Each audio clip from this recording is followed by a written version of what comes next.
associated with a furry appreciation website. Furries, of course, are people who enjoy dressing up like animals, and they have these animal personas. And in this case, it seems like it was a sexual thing for Tyler. An account associated with him on the gaming platform Steam purchased a game called Furry Shades of Gay. Who put a G at the end of the name? What are you, a psychopath? Squiddy be recording. Squiddy wants to upload this and be like funny moments. Carver's put a G at the end of my name. Who's this crafting? Crafting. I said crafting. Lies. Incorrect. Larp. Stone Age. I got cobblestone. Remember how I was engraving bullets? The effing messages are mostly a big meme. If I see Notice Bulge UWU on Fox News, I might have a stroke. I don't know the coordinates of that location. What are the coordinates of that spot? Oh, I think I see where it is. My 9 levels. Tyler Robinson allegedly left a sex-related gaming message on a bullet casing used to kill Charlie Kirk. He also used the account name Crafton247 on multiple gaming and online platforms where he engaged in fringe furry subculture. Many of us missed that, I know I did, right in the beginning. A sex-related gaming message on a bullet. I got nightmares in my head, I fear. Thoughts build up until I can't feel. My mind fills up into a creature, and it haunts me somewhere much deeper. I got nightmares in my head, I fear. What does that really mean? It means his sexuality was important to him. It was central to who he was and his identity. And because of it, because it was linked to his identity, he seemed to feel that Charlie Kirk rallying young kids, rallying his community, rallying people against homosexuality was an existential threat to himself. Obviously it wasn't. You know, there's no real threat to Tyler Robinson's life in a real sense, but it was a very real kind of symbolic threat. But if you think about it in a totally different way, in the strange circular symbolism that we're dealing with here, playing computer games that involve shooting and sniping and then actually doing it might not seem very real either. That might also seem symbolic to the shooter. And so symbolically speaking, in terms of his criminal psychology, all of this likely felt like an eye for an eye, a symbolic eye for a symbolic eye. Except in the real world, Charlie Kirk was dead on September 10th, and he's still dead, and the alleged shooter is in jail and will likely stay in jail. How much did he calculate that part into his existential crisis? Clearly not enough, because he was clearly too caught up in a fictional world, not just caught up in it, but addicted to it as well. What I find fascinating and interesting about this part of the story is how it is a reminder to us to check and evaluate and examine to what extent we are caught up in fictional worlds and unable to see or to deal with reality. And where are our addictions as well, and what do we need to do about them? Before we get to that, if you haven't subscribed to the channel, please do. By the way, bear in mind a new series is coming to Hulu as well as to Disney on the Murdoch case, so look out for that. If you're finding this analysis worthwhile, please do hit the thanks button and let's get started. A Steam account shows that Tyler Robinson downloaded and played a dating simulator called Furry Shades of Gay, which describes itself as a game of love, queer relationships, hot gay sex, and slapstick humor. That's according to the Daily Mail. Robinson, who was dating his transgender roommate, played the game enough that he earned a prize, an anthropomorphic cat character who dresses as a French maid, according to the outlet. Robinson left a comment on Obvious Steam's profile in January 2024, writing, "He beats me when mom goes on her work trips," with punctuation resembling a crying emoji. That's also according to the Daily Mail. Now, if you're finding it hard to care about this stuff, it is typically quite difficult to care a lot about someone else's symbolic frameworks, especially if they're very different to your own. Of course, we tend to care a tremendous amount about our own symbolic frameworks. Now, do you remember this image? Have a look at the character on the left. Can you see the strange, what looks like a hairstyle? Is that a kind of a mask that he's got on his head? And then look at the guy on the right, and the sort of paw print looks like a dog print tattooed on his arm. All of that is really gesturing towards something specific. Now, when it came out almost a month ago, I don't know about you, but I drew a blank. But after a few weeks of getting to know the story and the people in it, it's becoming less foreign, less alien, less unknown. The fellow on the left, you notice how the outline of his head is similar to the outline of Tyler Robinson's roommate's furry costume. Not so much this one as this one. I ain't about to be brought down by a tree and a talking raccoon. Old? What's a raccoon? What's a raccoon? It's what you are, stupid. We haven't spoken much about this aspect, the furry fandom aspect. What's incredible about this case is how front and center the symbolic framework is in the alleged criminal psychology. And it's an area that I feel is so underestimated and so unknown and untested and undiscussed. In many other cases, the Chris Watts case, the Koberger case, most criminal cases, we forget about the symbolic framework from a particular perpetrator simply because we don't particularly care about it. We only care about our own. But that is nevertheless a real reality to criminal psychology. The furry fandom is a subculture centered around anthropomorphic animal characters. Before you dismiss interest in anthropomorphic animal characters, the truth is they are very much part of our culture, ever since Mickey Mouse wore clothes and Donald Duck had a hissy fit. One of the most mainstream animal characters in modern lore is Rocket Raccoon from the Guardians of the Galaxy, voiced by Bradley Cooper.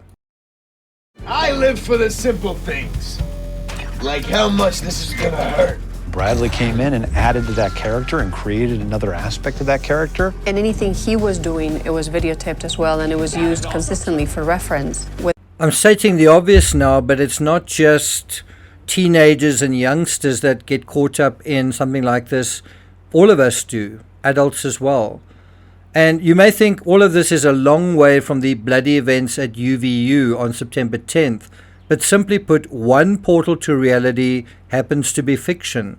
We've fictionalized those parts of reality that are harder to deal with. And people are doing that in terms of this case as well. Weaker people fictionalize a lot. Stronger people fictionalize a little. The weakest people can't really tell the difference, can't even tell that they're fictionalizing. But the point is, we all do it. Look at this article from the New Yorker.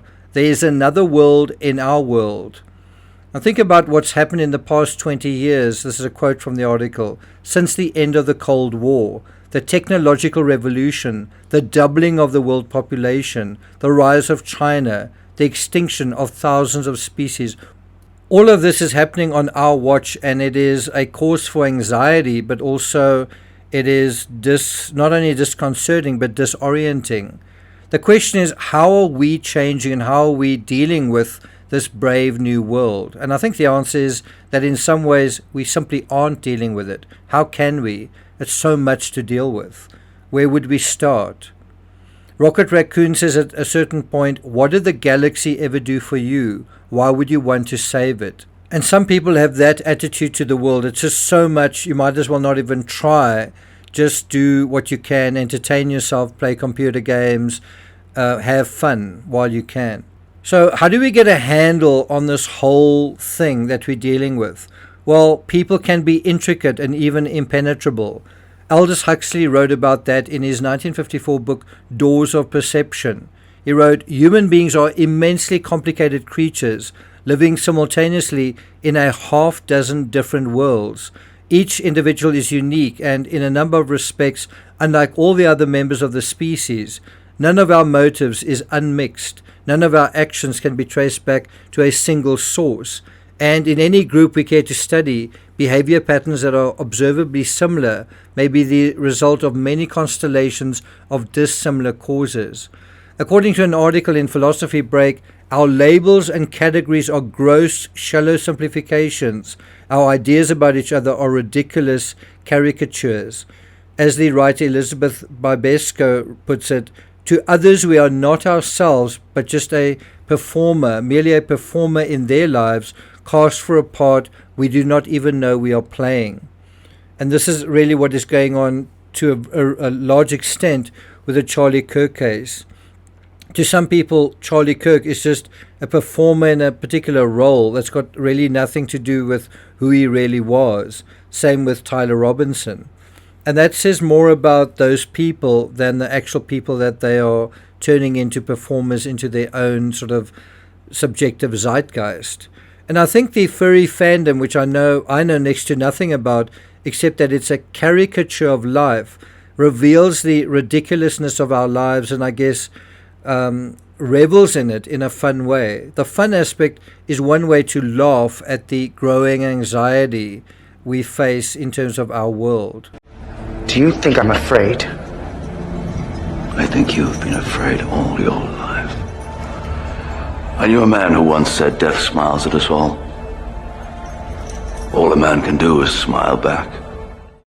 We seem to be doing two things simultaneously with our world, crouching in terror from its immense complexity while reaching out with simplified cartoons, memes, movies and caricatures, little rituals, in a vain attempt to make the world and ourselves both explicable and distinguishable to each other. Think about what a cartoon is. It's a simple drawing showing the features of its subjects in a humorously exaggerated way, right? And so it's really a simplification of how we know the world. And that is how some people need to deal with the world, by simplifying it. The problem is they often oversimplify it, and that distorts it. In the early days of this case, when the Notices Bulge meme was being discussed by young kids on TikTok, none of it made a lot of sense. None of it resonated. All I knew was that it had something to do with gaming. This isn't how we used to play computer games on Atari once upon a time, was it? No, things have changed. Gaming has come a long way since then, but so has society and meme culture. A few weeks later, a lot more makes sense, well, to some.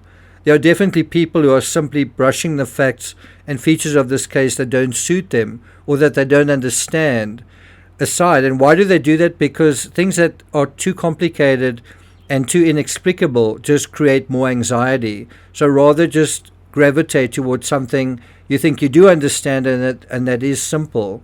And you pivot then to a set of scenarios that suit you. And they understand only too well these scenarios, but are they true? We seem to be living in a weird Alice in Wonderland world where we simply occupy our own reality, and that's fine. And when we encounter someone with a different reality, well, we either simply ignore them, block them, or shake our heads at them. After 9 years, you know what I realize?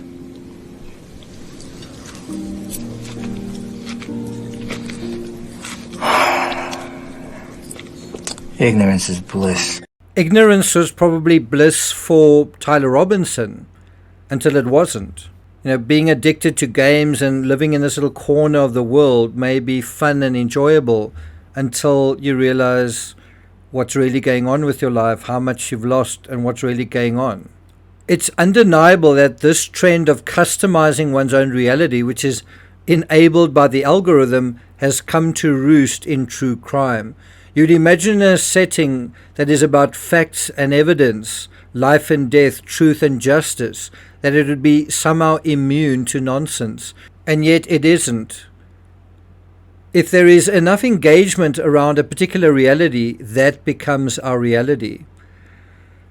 Aldous Huxley writes, "We are such inward secret creatures that inwardness is the most amazing thing about us, even more amazing than our reason. But we cannot just walk into the cavern and look around. Most of what we think we know about our minds is pseudo-knowledge." I must say, I see a lot of that. It's a little like someone sitting around a fire and seeing a three-headed dragon in the stars. If enough people congregate around that fire and see the same thing, suddenly it exists. But you know what? I just made that up. And I see there is some reinforcement to that idea, certainly in fiction. The Targaryen sigil in Game of Thrones, or a figure in the Book of Revelation. Coming back to the meme, what is really going on behind the scenes here? Well, it's symbolism. The symbolism is a construct used to deal with the inexplicable. And in this case, it might be one's sexuality, to make sense of an inexplicable world, a way to assuage our anxiety so that we can function in some way in the world. Indeed, that we cannot escape our aloneness need not make us lonely, frustrated, or frightened. Dwelling on it merely reveals that given we cannot possess one another's lived experience, true connection does not involve possession. Rather, it involves recognition, acceptance, protection. And that is what furry fandom offers. Recognition, acceptance, protection. Look at these key aspects of the furry fandom. The fandom consists of online groups, local meetups, and large furry conventions where members gather to connect and share their passion. But that's really about community, acceptance, right? It's also about a safe space and identity exploration, safe and accepting environment to explore aspects of their identity and connect with others. It's a way to deal with a scary subject and unknown aspects of it in a safe space where you're going to feel protected. Now, the spent cartridge believed to have come from the rifle Robinson used was inscribed with the message, "Notice this bulge, OWO, what's this?" OWO is an obscure emoticon from gamer culture meant to represent a wide-eyed cat face. That OWO in a way says a lot. It talks about not just surprise, but in a way fear. And what we are seeing here is the shooter projecting this fear onto someone else. Now, you either accept that exotic piece of raw, unrefined reality, or you come up with something else. And some people have. And this is why Charlie Kirk, I think, was such a rude awakening to someone like Tyler Robinson. In his world, that was all about recognition, acceptance, and protection. Charlie Kirk represented the opposite: odium, rejection, attack, judgment, destruction. Tyler Robinson's world was hateful to Charlie Kirk's world. Charlie Kirk's world was hateful to Tyler Robinson's. You either accept that exotic piece of raw, unrefined reality, or you come up with something else. And some people have. The assassination involved huge amounts of money and political motives. Is that what you want to hear? Is that the scenario that kind of makes sense to you and that you can understand? Well, it's also simplified. It's also not reality. And whatever scenario you come up with and you gravitate towards, what does that say about your relationship with reality and your existential crisis? Because to be alive is to exist. And in the face of death, yes, we are all in an existential crisis. And that is how I deal with these cases. I know it's not the way a lot of true crime channels do. Through these cases, I take us into a precarious part of our own psychology, and I try and encourage you guys to deal with some of these things via these cases, the reality of these cases. And in a way, in the same way furry fandom is a safe environment for some people, true crime may be a safe environment for others. In this area that is dealing with the blood and guts of reality, it's a chance for us to test our ability to discern reality such as it is, or indeed to flee from it. Then we have a deal. I don't want to remember nothing. Nothing. Whatever you want, Mr. Reagan.